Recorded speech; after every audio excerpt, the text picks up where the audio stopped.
Senator Surovell. Thank you. I got two questions. And Ms. Merrick, it's good to see. We appreciate the sacrifice you're making serving the people of the Commonwealth and leaving the private sector to be with us for 4 years.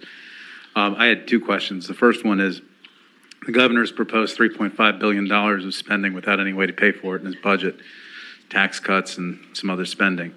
And I'm just curious what specific cuts you would support to your agency or any agencies under you in order to comply with the budget cuts the governor's proposed.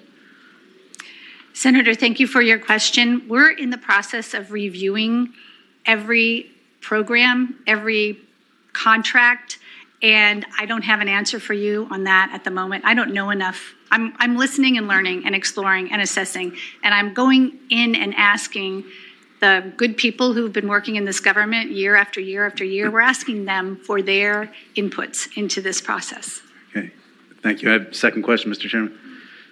Go ahead. Thank you. My other question, in your presentation and the colloquy you had with the chairman, you talked a little bit about our business environment, our ability to attract capital and talent and have to be able to continue to grow our economy as we have. And I know, at least from some of our perspectives, one of the ways that we can maximize our ability to recruit and retain talent, especially our new and our young talent, comes with the environment that we create in this state in terms of how welcoming it is for many people. And, you know, we have a state that, from my perspective at least, has been very welcoming to the immigrant community. 1 out of 4 people I represent is from another country. We also, I think, have a very welcoming environment when it comes to our LGBT community with some of the laws we passed over the last 2 years.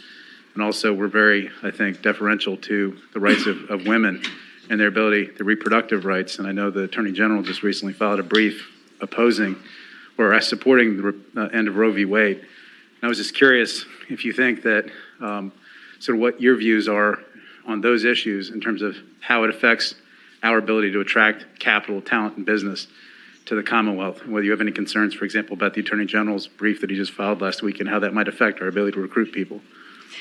Senator, I agree with you that we want to make Virginia the most welcoming place that we can.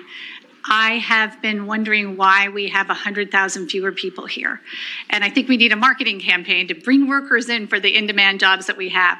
I also wonder why we've lost a veteran population of at least 10,000 in the last 10 years. Why aren't veterans staying in the Commonwealth of Virginia? So I think we need to explore those questions. I am married to an immigrant. I'm married to a software developer who came to the United States and Virginia because he could not do what he wanted to do with his entrepreneurial spirit anywhere else. And so I absolutely agree with you that we need to ensure that we're welcoming.